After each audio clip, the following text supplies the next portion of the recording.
Hi hello नमस्कार good morning. स्वागत आहे तुमच्या माझ्या एका नवीन व्हिडिओवरती.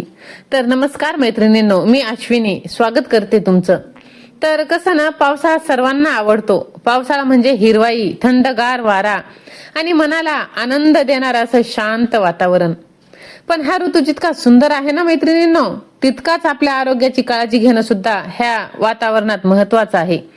कारण की आपण काय करतो ना, सगळ्या कामामध्ये जबाबदारीमध्ये छोट्या छोट्या गोष्टींकडे दुर्लक्ष करतो आणि याचा परिणाम काय होतो तर आपला हेअर फॉल होतो किंवा आपली स्किन डॅमेज होते किंवा आपली तब्येत सुद्धा खराब होते. तर आजच्या व्हिडिओमध्ये मी प्रत्येक महिलेने पावसाळ्यात कोणती काळजी घ्यावी याबद्दल काही सोपी आणि उपयुक्त माहिती सांगणार आहे. त्यामुळे हा व्हिडिओ तुम्ही शेवटपर्यंत नक्की पहा. तर आम्ही जात होतो शिर्डी कोपरगावला, तर मी छोट्या छोट्या क्लिप्स जोडलेल्या आहेत आणि आज मी तुमच्याशी मस्त गप्पा मारणार आहे.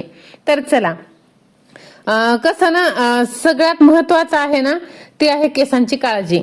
कारण की केसांची काळजी घेणं खूप महत्वाचं आहे. पावसात जर केस भिजले ना, तर शक्य तितक्या लवकर ते आपल्याला सुकवायला पाहिजे. कारण ओले केस जर जास्त वेळ राहिले ना, तर ते एकदम कमकुवत होतात आणि नंतर मग तिथे थोडंसं असं फंगल झाल्यासारखं होतं, नंतर हेअर फॉल होतो आणि खूप केस जास्त प्रमाणात गळायला लागतात. नंतर दुसरं महत्वाची गोष्ट आहे ती म्हणजे स्वच्छ आणि ताजं अन्न खाणं. कारण की ह्या दिवसांमध्ये पावसामुळे कंटिन्यू भाजीपाला वगैरे ते काही जास्त चांगला राहत नाही आणि माशांचं प्रमाण इतकं वाढलेलं असतं ना की खूपच. म्हणून कसं, जितकं ताजं अन्न खाता येईल घरचं पौष्टिक, तेच महत्वाचं आहे. आणि पाणी तर खूप महत्वाचं आहे, कारण की पाण्यामुळे पोटाचे त्रास सुरू होतात. म्हणून शक्य तितकं गरम करून आपण पाणी प्यायला पाहिजे. नंतर दुसरी जी गोष्ट आहे की भिजलेले कपडे ना असे वेळेवरती वाळवून घेणे, कोरडे कपडे घालणे किंवा ओले कपडे जास्त अंगावरती न ठेवणे. नंतर कसं, त्वचा स्वच्छ आणि कोरडी ठेवण्याचा प्रयत्न तुम्ही करायला पाहिजे.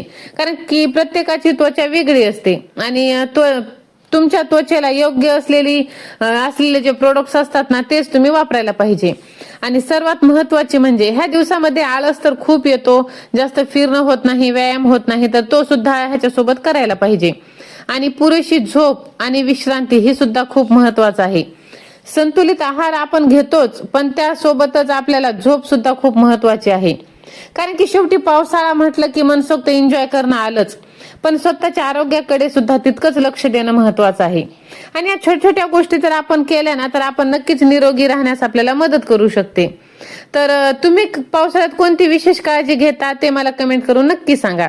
आणि व्हिडिओ आवडत असेल तर व्हिडिओला पटकन लाईक करा, चॅनलला सबस्क्राईब करा.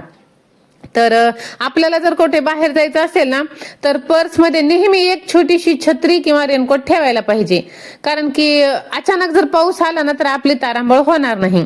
मी तुम्हाला सांगते, पण आमचं गावाकडे जायचं नियोजन काही नक्की नव्हतं आणि अचानक निघालो, गडबडीत छत्री राहिली आणि इतके हाल की तुम्ही पाहू शकता की आम्ही सगळेजण पूर्ण ओले चिंब झालेलो आहोत पावसामध्ये भिजून. पण काय करणार, आता काम पण महत्वाचं असतं. आणि चला मग, आता कसं ना, गरम गरम जितकं खाता येईल तितकं आपल्याला खायला पाहिजे. जसं की गरम सूप म्हणा, हळदीचं दूध म्हणा किंवा आलं घातलेलं कडक कडक चहा, ह्याने आपल्याला एकदम छान असं वाटतं. नंतर कसं ना, घरात असं जास्त कचरा वगैरे ठेवायचं नाही, जितकं ठेवता येईल तितकं असं ड्राय ठेवून घ्यायचं. नंतर आपल्याला ह्या दिवसांमध्ये जागोजागो पाणी साचतं, त्यामुळे खूप असे मच्छर होतात. तर डेंग्यू मलेरिया पासून जर वाचायचं असेल तर घराच्या आजूबाजूला पाणी साचू द्यायचं नाही आणि सगळी स्वच्छता ठेवायची, क्लिनिंग ठेवायचं. तर तुम्ही इथे पाहू शकता, झाडांमध्ये ना इतकं पाणी साचलेलं होतं ना, कारण की कंटिन्यू पाऊस होता आणि खूप खूप अति प्रमाणात पाऊस झालेला. त्यामुळे तर कसं, हे तुम्ही जर संतुलित आहार घेतला, हंगामी फळे भाज्या खाल्ल्या, घरातलं जास्तीत जास्त पौष्टिक अन्न खाल्लं ना, तर नक्कीच तुम्हाला हा पावसाळा आनंददायी जाणार आहे. तर चला, ताप खोकला वगैरे येत असेल तर वेळच्या वेळी तुम्ही घरचं अन्न खा आणि त्यावरती तुम्ही ट्रीटमेंट घ्या. आणि हा व्हिडिओ तुम्ही शेवटपर्यंत पाहिला त्यामुळे तुमचे मनापासून धन्यवाद.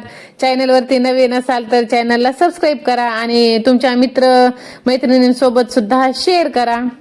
भेटूया नंतर अशा छानशा व्हिडिओमध्ये. तोपर्यंत बाय.